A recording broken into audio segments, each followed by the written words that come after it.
E no meio da noite, os piratas invadem a embarcação para roubar o tesouro do rei. Bastou ouvir um pouquinho de história para sua imaginação e criatividade terem espaço, né? Esse é um dos motivos pelos quais os livros são tão importantes para a nossa vida.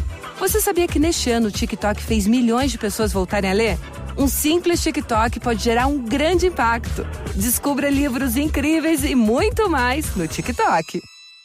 Você que está ouvindo o seu podcast, já sabe qual é o efeito do novo Hyundai Creta N-Line em você? Sofisticado, com design e os acabamentos internos exclusivos da linha N-Line. Tecnológico, com o display panorâmico e todos os itens de assistência ao condutor. Confortável, com amplo espaço interno e o maior teto solar panorâmico da categoria. Bom, que tal você mesmo descobrir esse efeito? Chegou o novo Hyundai Creta N-Line, tão poderoso quanto o seu estilo.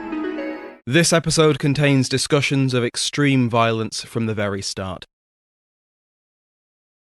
It was an awfully imposing scene. All of the troops, European and native, armed and disarmed, loyal and disaffected, were drawn up on parade, forming three sides of a square, and drawn up very carefully, you may be sure, so that any attempt on the part of the disaffected to rescue the doomed prisoners would have been easily checked. Forming the fourth side of the square were drawn up the guns, 9-pounders, 10 in number, which were to be used for the execution. So starts an article, reported to British newspapers by an eyewitness, of the first mass executions of rebellious sepoys in 1857. At Peshawar in June, a month after the first mutinies at Meerut and Delhi, 12 sepoys were convicted of mutiny and desertion and sentenced to hang. Hanging was the normal method of execution in Britain and its empire, and in the following months, thousands would end their lives with a noose around their necks. But all too often, hanging didn't get the reaction in India which the British hoped for. So, in the wake of the mutinies of 1857, they increasingly resorted to an old Mughal practice. So, as the bodies of those 12 sepoys swayed in the breeze, 40 more sepoys had their sentences read aloud. For mutinying and seizing the fort of Murden, they were to be blown away by guns. The first 10 were blindfolded, their arms tied behind them to the wheels of those 9-pounder cannons, which were loaded with gunpowder but no shot. With their backs to the muzzles of the guns, the artillery major gave the order to fire.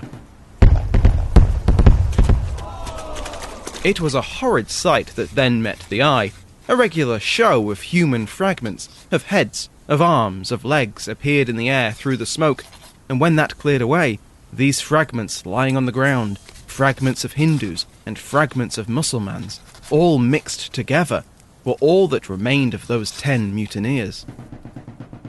The next 10 were then marched up, blindfolded, tied to the guns, and blown away. Then the next 10, and then the last 10. Their sepoy comrades were placed close enough to the guns to be splattered with blood and bones and guts with each order to fire. Besides the obvious and messy threat that these gory executions promised any sepoys considering mutiny, the British were trying to tap into Indian culture and use it as a deterrent. Destroying the bodies in such an explosive manner would make Hindu and Muslim funeral practices difficult, if not impossible, to administer correctly. Our reporter informed his readers, quote, "You must know that this is nearly the only form in which death has any terrors for a native." But, to the annoyance, and in some cases begrudging admiration of the British, it didn't always seem like it did. Of the 40 men executed by cannon on this day, including the 30 who had seen their fate firsthand, our reporter notes that only 2 showed signs of fear and were told off by their fellow condemned for it. Our reporter signs off his account like this: "Whence had these men this strength? Their religion, bad as it may be, and is in all other points, at least befriends them well at the hour of death. It teaches them well that great and useful lesson, how to die." The executions at Peshawar were just one scene of exemplary violence which the British carried out as they reconquered their Indian empire. Driven by emotion as much or more than any concerns about future rebellion, the British learned two major lessons from what they called the Indian Mutiny. The first was that their Asian subjects could not be trusted, would turn against them with seemingly no warning, and that small disturbances could quickly escalate if not dealt with. The second was that the best way to ensure this did not happen were displays of massive violence. Fear would keep the subjects in line. When British rule in India could not be held up by the pen, it would be enforced by the sword. Winds of Change, Season 1, Episode 4. 2 empires in one grave.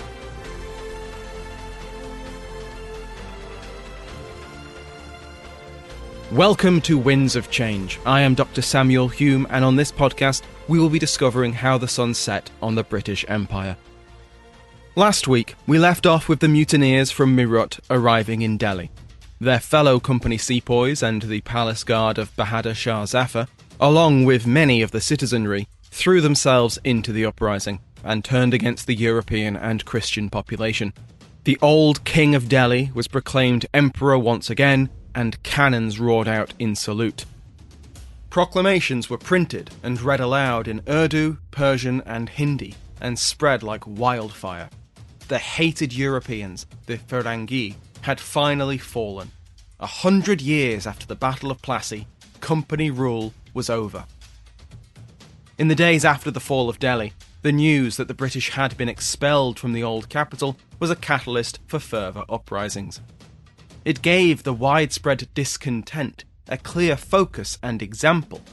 If the sepoys and people of Meerut and Delhi could overthrow the British, so could they, especially with the blessings of Bahadur Shah. The predominance of Awadhi and Bahari troops amongst the regiments of the Bengal Presidency Army provided the mutineers with a valuable sense of unity and a network for spreading the news and coordinating. Sepoys wrote or sent messages to other regiments urging them to join in the mutiny, and many answered the call. The outbreak at Meerut wasn't planned, and neither was the one at Delhi. But once they had shown that it was possible, many regiments orchestrated their own mutinies. Sepoys mutinied at Aligarh on the 20th of May, Etawah and Mainpuri on the 23rd, and Etah on the 27th. On the night of the 30th, the garrison of Lucknow revolted at the prearranged time of 9 p.m. The British had prepared, though.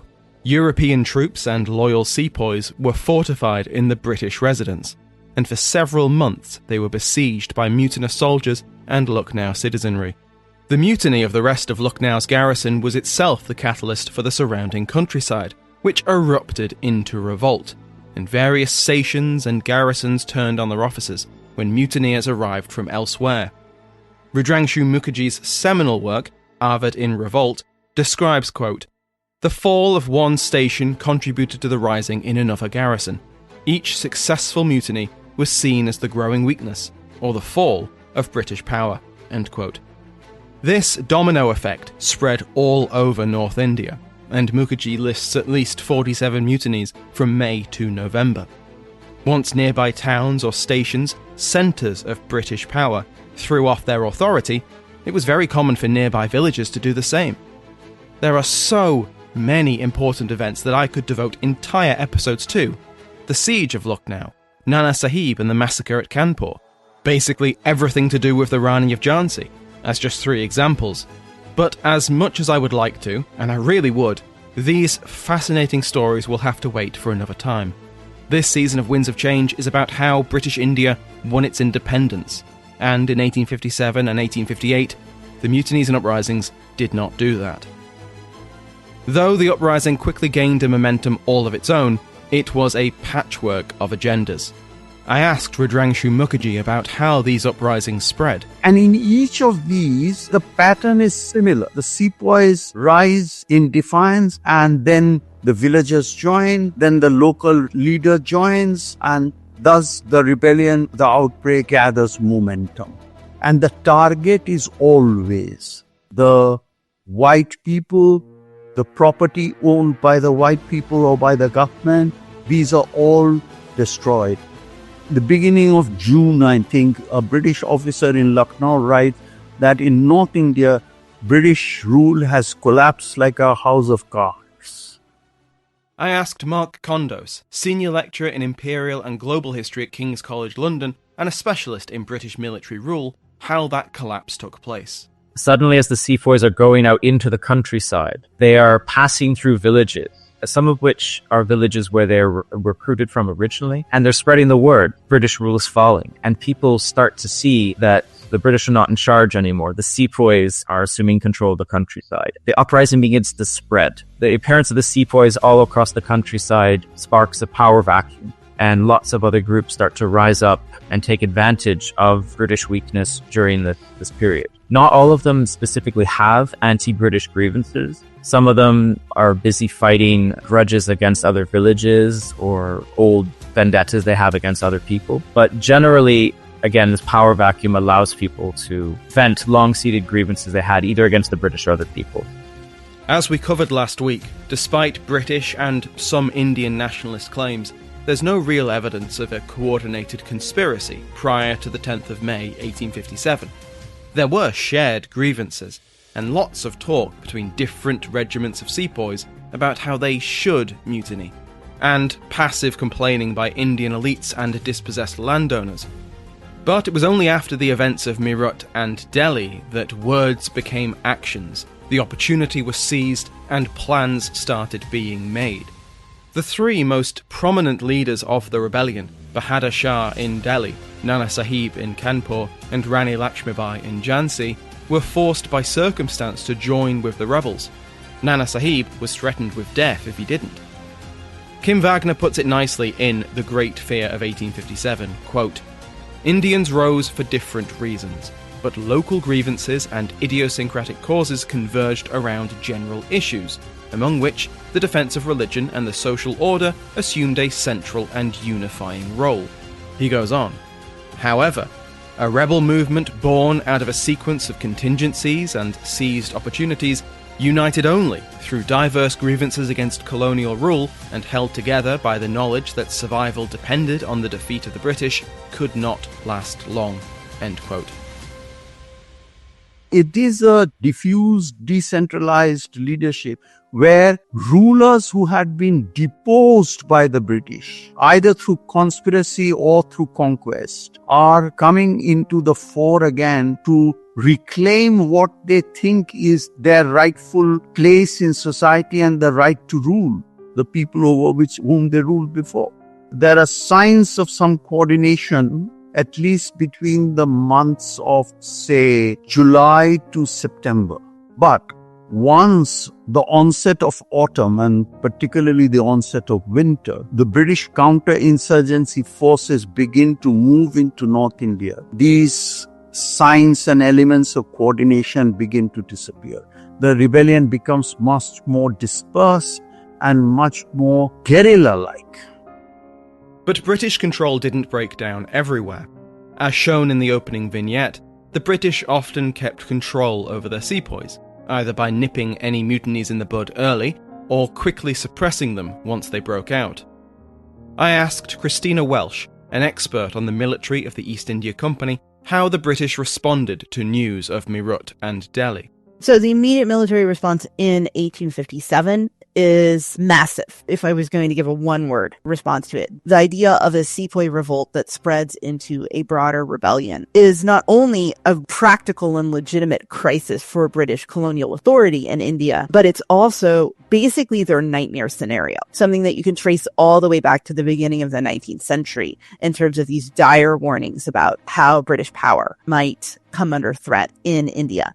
And so the response to it is, this is an apocalyptic crisis. You have two major aspects of this. Importantly, and actually almost coincidentally, there's actually a large number of British Army regiments already on its way to the Indian Ocean during this period as a result of the Second Opium War. There's a rerouting of several of these British regiments, some of which actually had taken part in the Crimean War, into India to shore up and provide a kind of British force. You also famously have recruits from North India, from Punjab in particular, who remain loyal, or rather don't join the rebellion of 1857. I think it would be a mistake to see this as a question of remaining loyal or not loyal. in part because actually the sepoys in Punjab, many of whom are actually recruited from the recently conquered Sikh state, are actually had their own set of mutinies and revolts in the years prior to 1857 that was kind of harshly suppressed and challenged as well. You can actually see this as a wave of military discontent that had already crested in some of these regiments and been quelled, but then is kind of recurring. You might remember in the last episode when I mentioned that the East India Company had about 250,000 sepoys under arms at the time of the mutiny. With a few exceptions, there were no mutinies in the other presidency armies. That didn't mean the company authorities were eager to march them against the Bengal mutineers. Interestingly, you actually don't get much mobilization from Bombay or Madras because company officials are terrified that mobilizing sepoys from either of those two presidencies will lead to a spread of the revolt into those two presidencies. Instead, you see an incredibly harsh effort to shut down any communication between North and South and West India as a way to try to prevent this from building. You do get some small kind of sparks of sympathy or discontent in Bombay and Madras that seem to be connected to this, but don't get the spread of major political conflict, in part because British officials are very wary of precisely that possibility and don't really mobilize those armies to challenge the rebellion. I asked Dr. Kondos a very straightforward question. How did the British suppress the rebellion? The rebellion is defeated through a combination of brutal, exemplary violence, counterinsurgency, and also the sort of lack of coordination and organization amongst the rebels themselves. So when the British forces, the East India Company's Bengal army starts breaking out into mutinies, the British start disarming some of them in anticipation that they might rise up against us. So if they're going to mutiny, they should at least not have weapons. In other cases, where there are unsuccessful mutinies, the British round up the leaders and they execute them in very gruesome, spectacular fashion. And this is one of the most iconic images we have from the uprising. And this is the practice of cannonading, which is tying Indian mutineers and later rebels to the mouths of artillery guns or cannons and literally blowing them to pieces.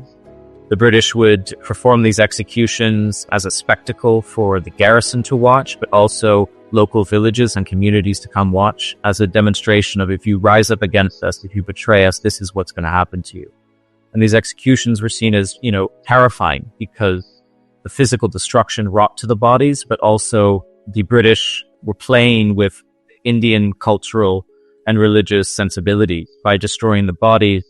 They were denying Muslims and Hindus alike the ability to practice traditional funerary rites. So Muslims couldn't bury their dead and Hindus could not cremate them. So the British, in a way, said, this is the most terrifying punishment we can enact because we're destroying the soul, as it were, or we're at least making people think that we're destroying their souls. So this is one way the British suppress the uprising, simply punishing people who rise up and deterring others through these spectacles of terror. And what's interesting is the British write very explicitly, this is to terrorize them. This is terrorism. You have John Lawrence, the chief commissioner of Punjab, explaining the logic of these executions in very blunt style. So alongside basically disarming and executing mutinous soldiers, the British also begin recruiting new Indian soldiers into their armies, and they particularly look to Punjab as a source of manpower.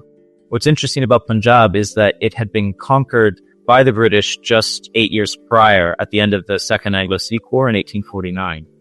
And the Sikh kingdom at the time was very militarily powerful, and after the British conquered Punjab, they disbanded most of the old Sikh Khalsa army. So you had a lot of experienced soldiers who now no longer had to fight. They had to go become farmers or find other occupations. And many of them were very resentful towards the Bengal army sepoys who had conquered them just 8 years earlier. So the army that was now in mutiny was the same army that helped the British conquer Punjab.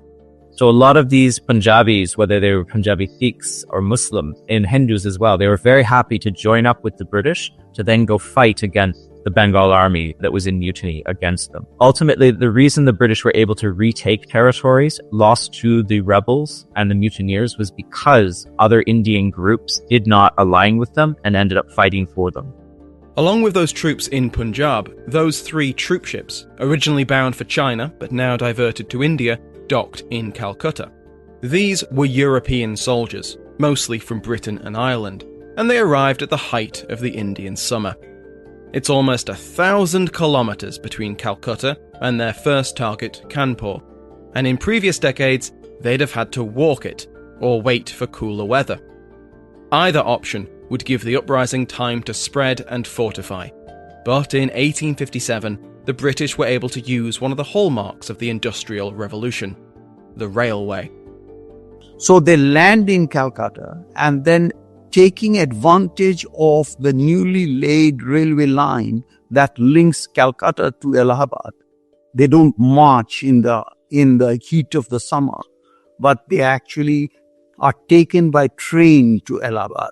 And it is only from Allahabad under Neil and Havelock that they begin to march towards Kanpur and Lucknow through the North Indian countryside, suppressing various insurgent villages and small towns that they encounter on the way. Our sources from this campaign are bolstered by the presence of one of the world's first war correspondents, William Howard Russell. Russell had reported on the Crimean War, and he'd later cover the American Civil War and the Prussian Wars of the late 19th century. What he saw on this campaign to pacify India was far more brutal than anything he'd seen in those conflicts. William Howard Russell was a part of this army that marched from Allahabad towards Kanpur and Lucknow. And apart from his dispatches to the London Times, he also kept a diary, almost a day-to-day diary. Russell records that the Grand Trunk Road over which this army marched was lined with trees. And he said there was scarcely a tree on either side of the road that did not have 4 to 5 Indians who had just been strung up and killed. There was no trial, there was no search for evidence if these were rebels or not. By the very fact that they were brown and deaf or Indian, they were considered to be rebels and just killed mercilessly. Villages were just burnt. Okay? Crop was burnt. Russell actually provides very graphic description of this. A boy of 12 just outside Varanasi was seen by 4 British soldiers playing with a drum, a military drum. Might have got it from somewhere. That boy of 12 was bayoneted. I mean, this is the kind of violence, indiscriminate violence. There was no attempt to find out who was a rebel and who wasn't a rebel. If you were an Indian, it was assumed you were rebel and anti-British. So that's why I say it's unprecedented violence. Tem um momento na carreira que precisamos dar um passo além. É hora de fazer uma pós-graduação. Só que muitas vezes o custo pesa no bolso, inviabilizando tudo. Com a pós-graduação do Senac, você não tem esse problema. Cursos com até 50% de desconto e muito mais tempo para pagar. TCC opcional, modelo flexível com aulas presenciais e online e alguns cursos com apenas 12 meses de duração. Não tem mais desculpa, hein? Saiba mais em sp.senac.br/pós-graduação. Sonha em fazer faculdade, mas tem medo de não dar conta? Calma, escuta só o recado da Rebeca Andrade. Brilha sem medo. A universidade é o seu lugar, sim. E a Estácio tem soluções que provam isso. Acredita, eu também sou aluna. Viu só? Agora aproveita que os cursos estão a partir de R$ 129 por mês. E inscreva-se em estácio.br. Brilha sem medo. Brilha como a maior do Brasil.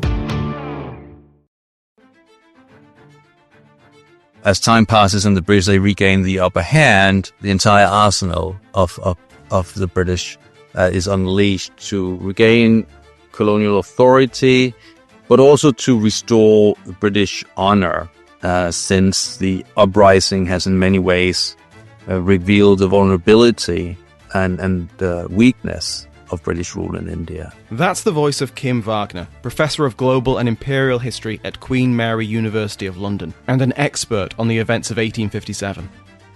So the British, they take recourse to quite horrific modes of performative violence, which we can compare to kind of public executions of early modern period in Europe, where captured Indian rebels and soldiers, they would be strapped to the barrel of artillery guns and blown to pieces in front of either Indian civilians or regiments of Indian soldiers who were forced to watch these kind of spectacles, which is very much intended as a warning. It's really sort of the key example of performative violence that is aimed not just at destroying the body of the rebels, but also to destroy their soul. It's a kind of spiritual warfare in that once the body is blown from a cannon, it cannot be buried according to Islamic practice or burned according to Hindu practice. So this is an instance in which the British, they take their time-honored cultural knowledge and really weaponize it and turn it against their Indian subjects. And there's numerous instances as the British, they slowly regain control, they retake various towns, and they basically, in many instances, slaughter a local population. The earliest sites of the uprising were also the first to be reconquered. Meerut was fully under the control of the British garrison within a few weeks, as we covered last time. The big prize, though, for symbolic reasons as much as anything, was Delhi. John Lawrence, who is commissioner in Punjab, sends his troops from the Punjab to relieve Delhi. So there are actually 3 counterinsurgency troops or columns that are moving. The first one is from Punjab under Nicholson, that is coming from Punjab to relieve Delhi, because the British realize the symbolic importance of Delhi. Delhi has to be reconquered first. Inside Delhi, the reality of creating a new system, particularly paying their new soldiers and keeping the peace between different religions, rapidly sapped the strength and morale of the new Mughal army. By the end of July, the number of soldiers had dropped to 10,000, with many deserting from lack of pay or as enthusiasm for the rebellion faded. When the British arrived and their siege guns opened up and began bombarding the city, many more soon left, including the Chief of Police, Gangadhar Nehru. We'll see a lot more of the Nehru family, particularly his grandson. By the time the British advanced on the walls, John Wilson estimates their troops, 6,800 of them, slightly outnumbered the defenders. As Wilson puts it, the battle for Delhi was a fight between 2 starving, demoralized, and badly disciplined armies. The British forces were mostly made up of Punjabi and Nepalese soldiers, and the fighting was brutal. 38% of the British infantry were killed or wounded, along with more than half of their officers, including their commander, John Nicholson. Once inside the walls, and the fighting became street to street, British discipline almost completely collapsed. Soldiers were more interested in looting, particularly the liquor shops, and many were completely hammered by the end of the first day. If the Mughal forces had counterattacked, it's possible that the British could have been pushed out of Delhi, but a combination of poor leadership and the fatigue and demoralization of their own soldiers prevented that from happening. As the fighting carried on, many Mughal soldiers deserted, going back to their homes, and by the 21st of September, Delhi was in British hands once again. When Delhi is retaken towards the end of 1857, after a prolonged siege, there's thousands of Indian citizens that are simply killed, and Delhi itself is thoroughly plundered and looted.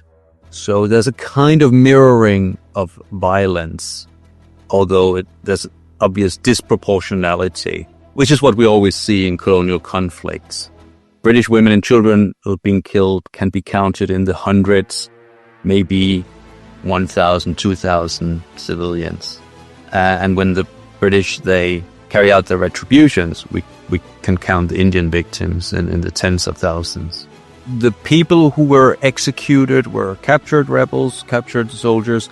There was not that much concern about the sort of guild, establishing guild at the individual level. And we have British accounts that make it quite clear that the British were not too concerned about who got executed. The key thing was that somebody got executed, and of course that there was somebody to watch it. As Delhi felt a siege, the British reinforcements reached Arwad. Another column moving, Calcutta, Allahabad towards Kanpur and Lucknow, which is happening almost simultaneously, but because the distances are longer, it is taking longer, and also because the intensity of the insurgency around Lucknow and Kanpur is far greater than the strength of the insurgency in and around Delhi. Arwad was one of the last regions for the British to restore control over. Mukherjee, in his book, suggests that a reason for this was the predominance of Awadhi and Bihari troops among the sepoy armies. Not only did many of the mutinying sepoys return home to their villages in the region, where they could then put their training and equipment to good use, but also, when sepoy regiments were disbanded out of fear that they would mutiny, they went home to those villages, where they could put their training and any equipment they'd managed to keep to good use. There's also the fact that because most of the Bengal army was recruited from Awadh and Bihar, they were already familiar with each other. They came from the same villages and communities, and this obviously helped with coordination, both during the mutinies themselves and also when they returned to Awadh. Once the main cities of Lucknow and Kanpur were reconquered, the rebellion dispersed out into the countryside and became an insurgency, one led by a formidable Indian strategist. Tatya Tope is recognized as sort of one of the most brilliant strategic and tactical minds of the uprising.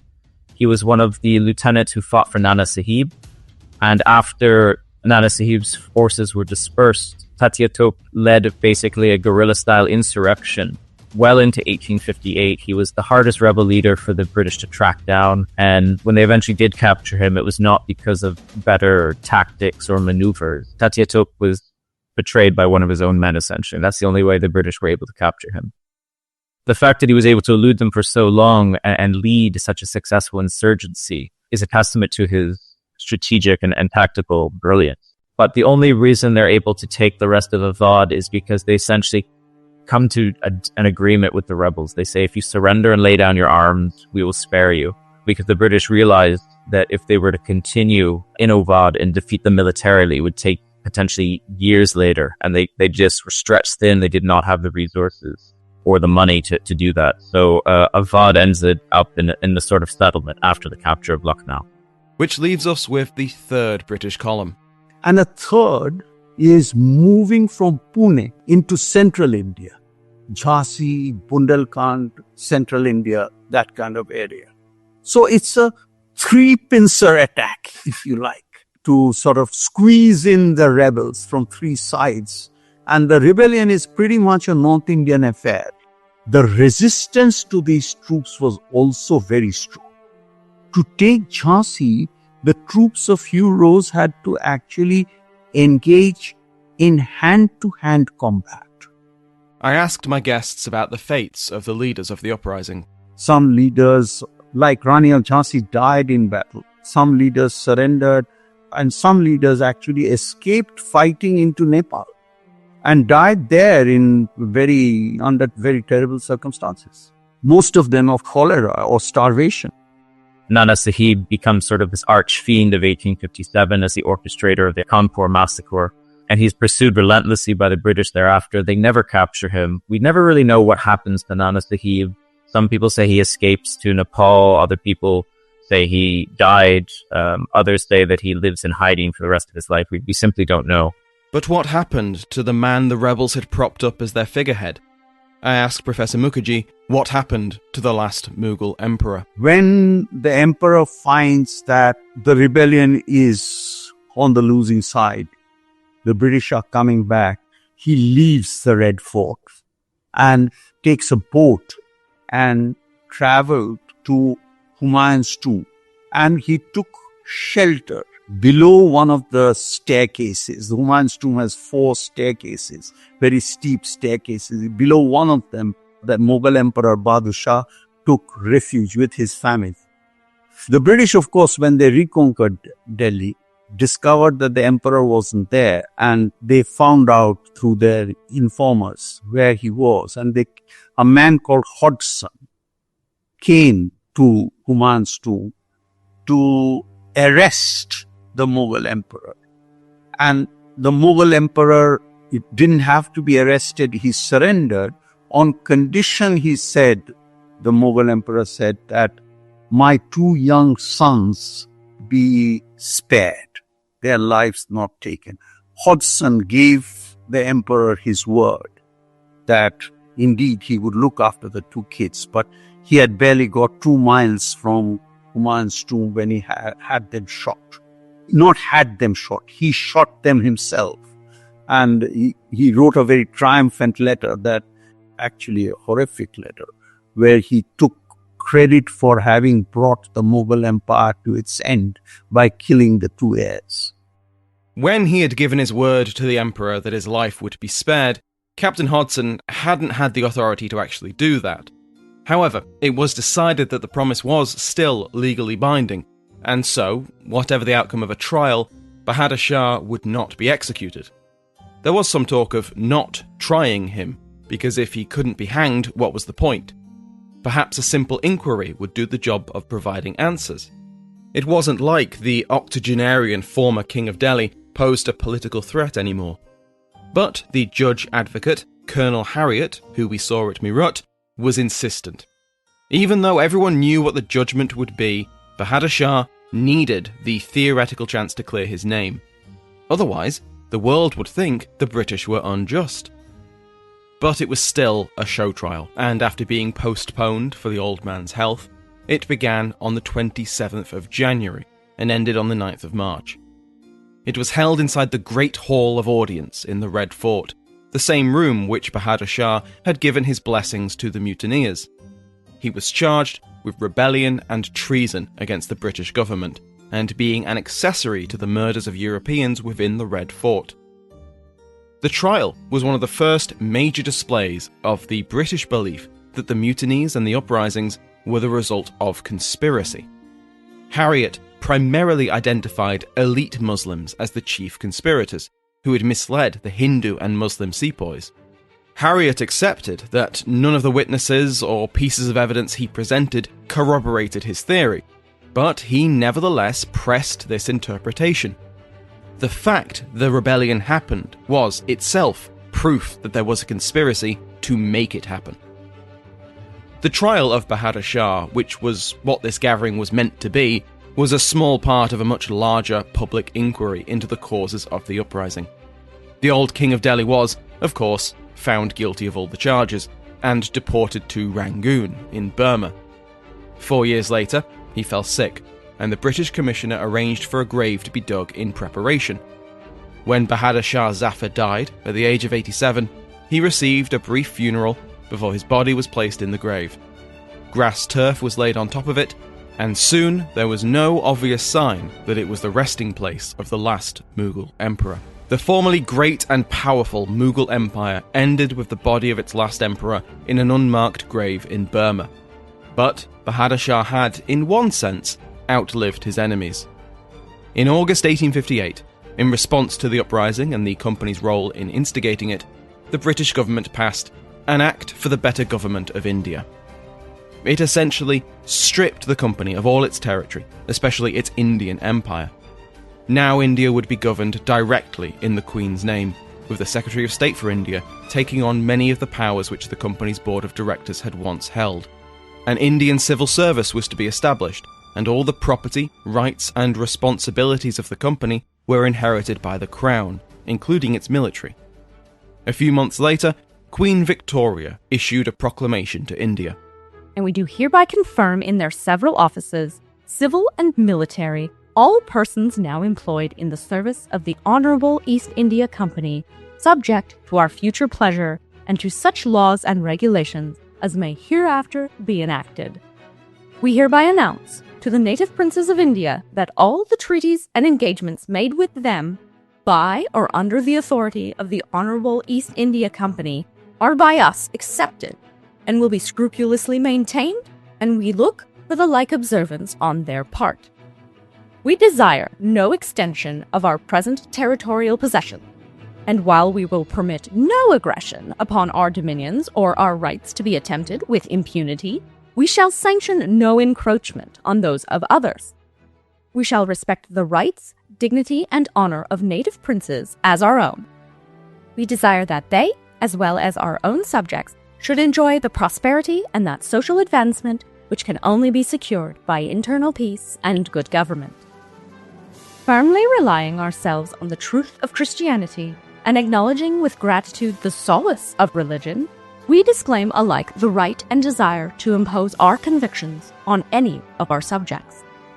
We declare it to be our royal will and pleasure that none be in any wise favored, none molested or disquieted by reason of their religious faith or observances, but that all alike shall enjoy the equal and impartial protection of the law, and we do strictly charge and enjoin all those who may be in authority under us that they abstain from all interference with the religious belief or worship of any of our subjects on pain of our highest displeasure. And it is our further will that, so far as may be, our subjects of whatever race or creed be freely and impartially admitted to offices in our services, the duties of which they may be qualified by their education, ability, and integrity duly to discharge. We deeply lament the evils and misery which have been brought upon India by the acts of ambitious men who have deceived their countrymen by false reports and led them into open rebellion. Our power has been shown by the suppression of that rebellion in the field. We desire to show our mercy by pardoning the offenses of those who have been thus misled, but who desire to return to the path of duty. The East India Company didn't die in 1858. It limped on until 1874, trading tea on behalf of the government, before Parliament finally put it out of its misery. Over nearly 3 centuries, the East India Company had risen to heights which its Elizabethan founders would never have imagined. And now it was gone, and a new British Raj stood in its place. This would last for almost 90 years.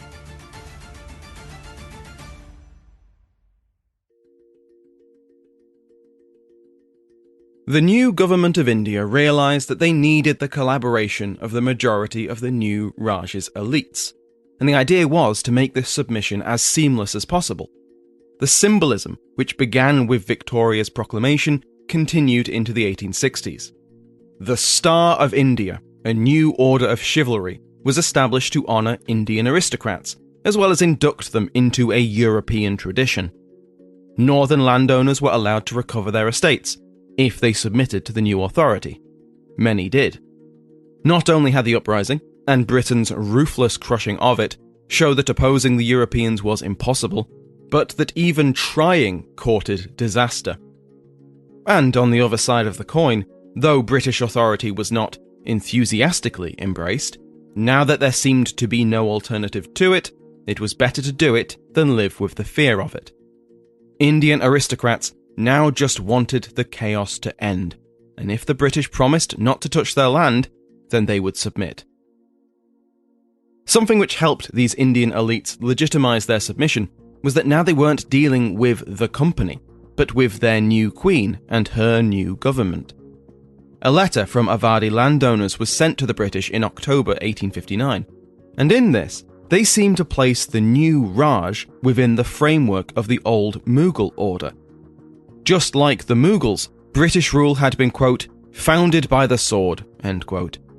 But now the British had realised, just like the Mughals, quote, the basis of empire is strengthened by the ties of affection, and the perpetual stability of that house depends on the love of the people, end quote.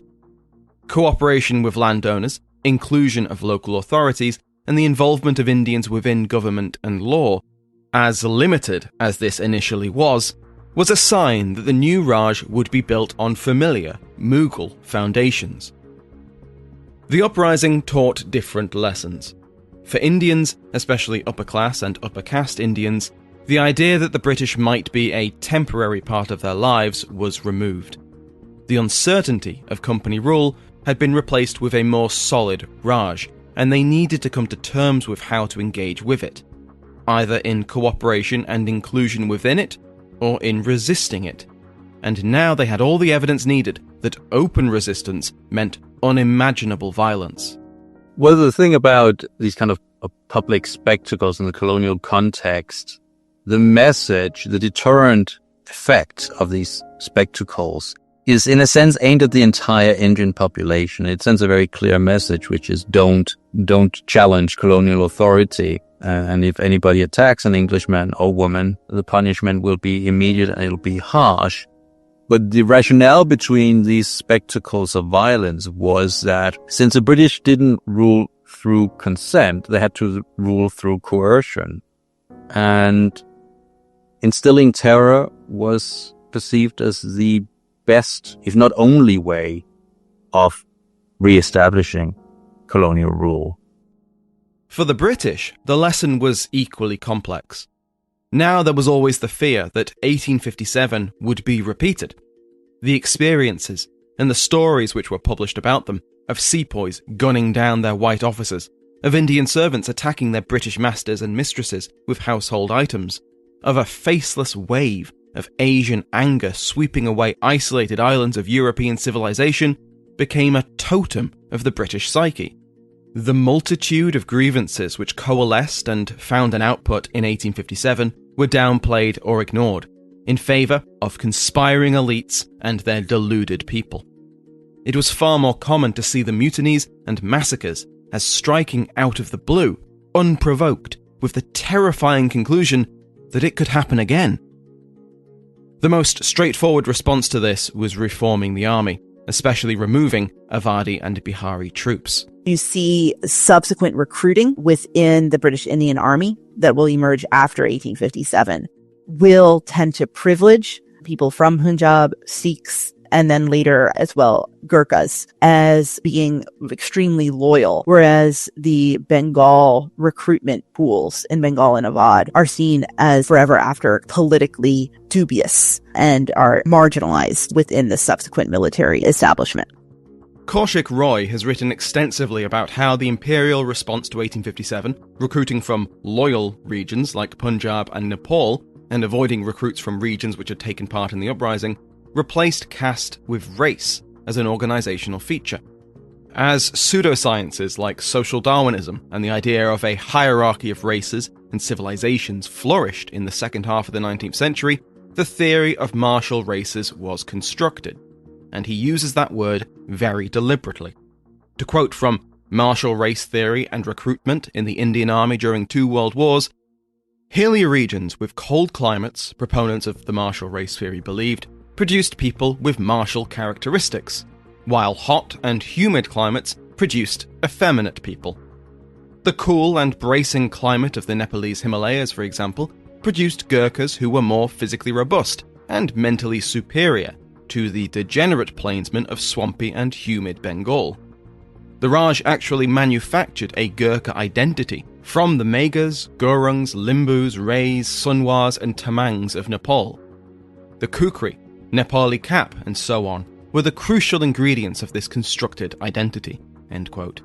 Another lesson learned from the uprising was the worrying precedent of Muslim and Hindu cooperation. I would describe it as a sort of ultimate nightmare scenario of any colonial power, really. I would argue it creates a lasting fear of a recurrence, and it creates a lasting suspicion of any kind of Indian mobilization. For instance, collaboration between Hindus and Muslims become perceived as deeply dangerous, precisely because both Hindus and Muslims had risen against the British in 1857. It creates a lasting narrative about a fairly complacent population that is easily riled up and manipulated by outside agitators. Any kind of political mobilization is not possible for Indians. So what you see instead is a strengthening of religious identities. It's not coincidence that the kind of communal conflicts that later come to define the history of India very much emerge out of the post-1857 climate of politics. So the British have learned the lesson that they shouldn't interfere with Indian religion, and that means that religion becomes the only means by which Indians can express themselves and pursue politics. And so conflicts between Hindus and Muslims and Sikhs are shaped by that. That's not to say that the British have invented either religious identities or communal struggles, but because of the sort of radical transformation of the political landscape in colonial India, these identities become far more entrenched and become far more important as a vehicle for political activism on part of the Indian population. The British now had to justify their presence in India, especially since there were many in Britain who questioned, since the locals had made their opinions clearly known, why are we there? Well, it's a key sort of moment in the history of the British Empire in that India becomes a crown colony. So the East India Company has represented British interests across the world. But there's now actually a moment in which the British, they can, I wouldn't say disown, but they can draw a line under the kind of old type of colonialism, which was basically the one represented by trading companies and which had always been seen as some slightly corrupt in some ways. There was famously the Warren Hastings trial at the end of the 18th century. And of course, a trade company and profit doesn't sit very well with the conceit of the civilizing mission. And since we are moving into the second part of the 19th century, the civilizing mission and the idea that the British were in India to improve the life of Indians kind of required this break with the East India Company. And it's the same thing with the abolition of slavery. So it becomes a redemptive history where earlier parts of the British Empire that were somewhat problematic in terms of how they proceeded at the time could be sort of reinvented as something that was morally advantageous and justifiable. So there is an element at which the British, they talk about East India Company misrule, over-taxation and these kind of things, but that doesn't lead to the conclusion that the British shouldn't maintain a colony, only that it hadn't been maintained as well as it should, and that justifies the continuation of British rule in India. The railway was one of these improvements.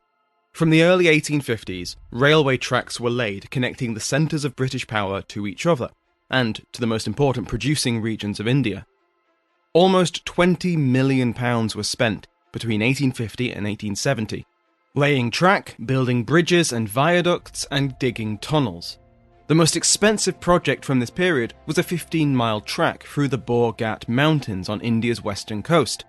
8 viaducts and 25 tunnels were built by an average workforce of 25,000 Indian labourers, peaking at 42,000 in 1861. These labourers and stonemasons were supplemented and led by hundreds of civil engineers who flocked from Britain to India to take up posts in the expanding public works projects. And there were never enough engineers to fill all the vacancies. There were a mere 836 miles of railway track in 1860, but within 30 years this had exploded to more than 15,000 miles. 30 years later, this had doubled to more than 35,000 miles. Telegraph lines, dams, canals, aqueducts, roads and railways became the means of showing that Britain was improving India. To quote John Wilson's India Conquered, infrastructure was central to the argument Britons used to justify their presence in India. Wilson is pretty scathing about all this, and he questions whether most ordinary Indians really benefited from any of this in the short term. The cost of using irrigation channels or sending their goods to market by train was often too expensive for subsistence farmers, and it only led to tiny gains.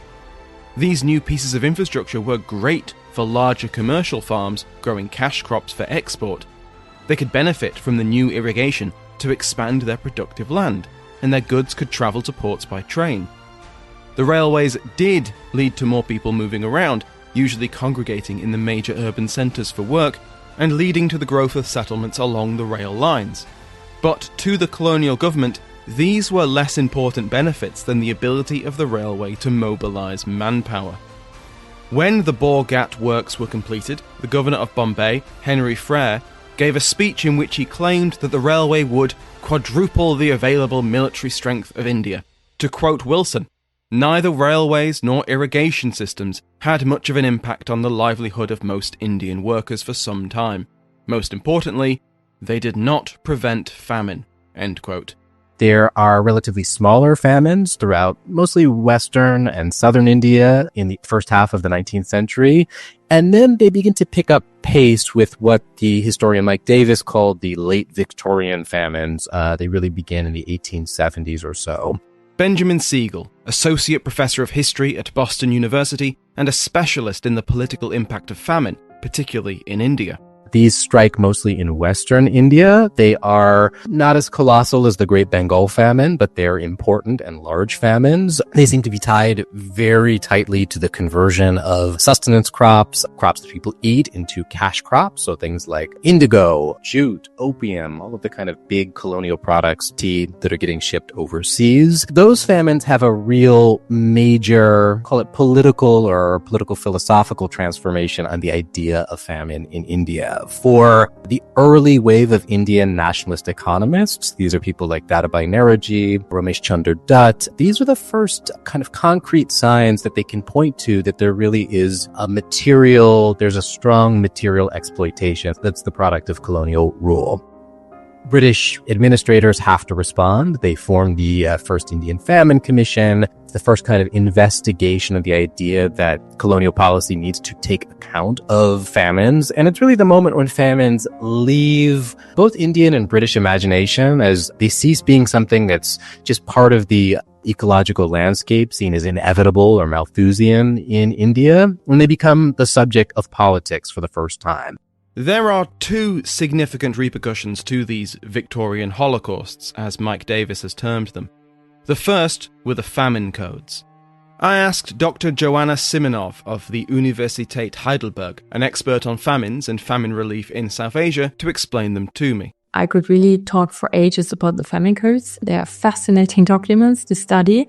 It is really important to understand that on the one hand, these were regulations that were really thought out and developed. They were really lengthy. And on the other hand, that did not always reflect what was actually happening on the ground. All right. So there was a large discrepancy between the rule book and then what was actually done. And to a certain extent, the famine codes were always done in an effort to find a uniform answer to famines in colonial India, to make the responses of administrators to famines kind of uniform, but they continue to be very diverse. So the famine codes were first drafted in 1883, and before that, British administrators did not really have a rule book to consult when dealing with famines. Instead, they relied on a body of assumptions and of theories to respond to famines.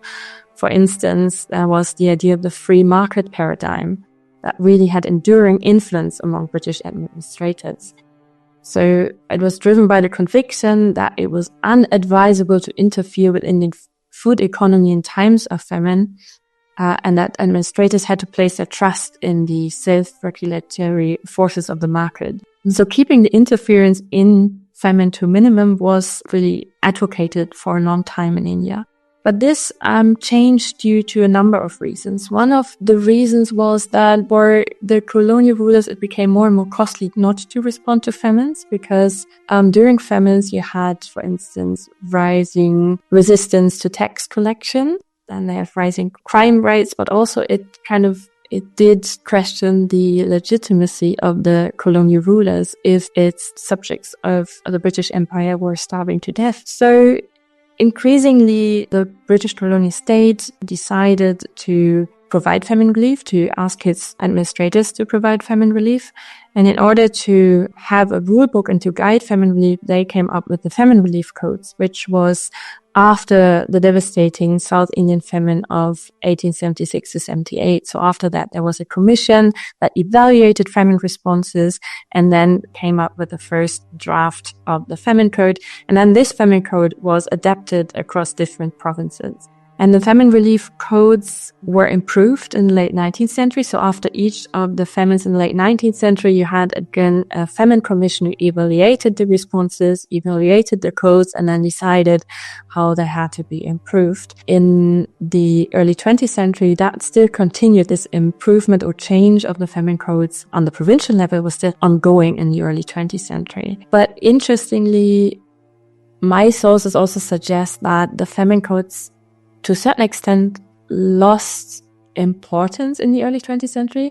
And I'm arguing that it was more because of the administrators deciding they would deviate from the famine codes, provide, for instance, more food aid and food at an earlier time, that they could often prevent mortality. So it was not per se the improvement of the famine codes, but the decision of local administrators to deviate from the famine codes, not to follow them by the letter, by the word, really helped to prevent large mortality in the early 20th century.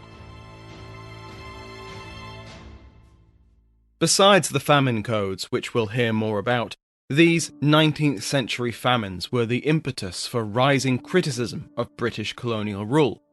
Dadabai Naoroji, one of the people just mentioned by Benjamin Siegel, is one of the earliest and most influential Indian nationalists. He started his career as a minister in the government of the princely state of Baroda. In time, he would become an MP at Westminster, the author of the very influential book Poverty and Un-British Rule in India, and he was a founding member of the Indian National Congress, probably the most important vehicle for Indian independence. Next week, we will begin the story of the modern Indian nationalist movement. We'll cover the early years of the Congress and the lives of some of the most influential nationalist figures. People like Naoroji, Bal Gangadhar Tilak, and Gopal Krishna Gokhale, who were born too early to see Indian independence, but who laid the foundations of the movement. They inspired the people who would see it through, like Muhammad Ali Jinnah, Jawaharlal Nehru, and Mohandas Gandhi. Word of mouth is the best way to help an independent podcast like this succeed. So if you've enjoyed Winds of Change, please share it with a friend. Open your podcast app and send a link to someone you know will enjoy it just as much as you. Thank you to our guests, Christina Welsch, Kim Wagner, Mark Kondos, Rudrangshu Mukherjee, Benjamin R. Siegel, and Joanna Simonov. You can find the full details of our guests and their published work in the episode notes. Featuring the talented voice work of Brie Jensen as Queen Victoria. Brie is a host of the Pontifex podcast, and alongside her friend Fry, they cover the history of the popes and give each of them a rating. Go and give them a listen. All research, writing, and production by me, Samuel Hume. For other great podcasts on the Airwave Network, go to airwavemedia.com. And of course, thank you for listening.